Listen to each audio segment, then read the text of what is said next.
Teya, kamusta? Anong reaction mo nung binigyan ka ni Cherry ng cake? Na-surprise ka ba?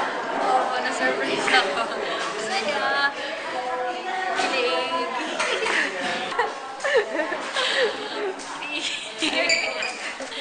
Saya. Hindi ko naman alam na may bibigay niya sa akin. So, bukod sa cake, ano yung gift niya sa'yo? Ano, neck pillow.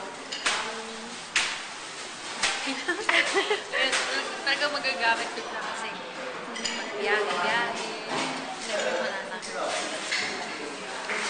Eh, yung kaninang surprise ng prod, ano na naman?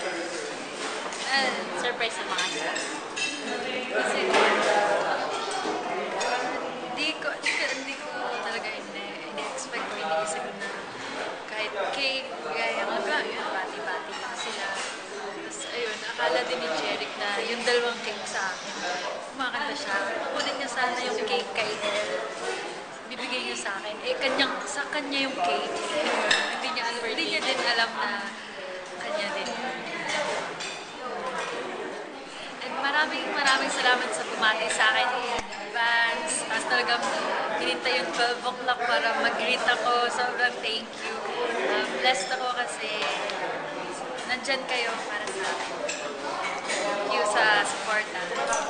Abangan niyo po yung Pyra, Babaeng Apoy, sa prime time sa hapon.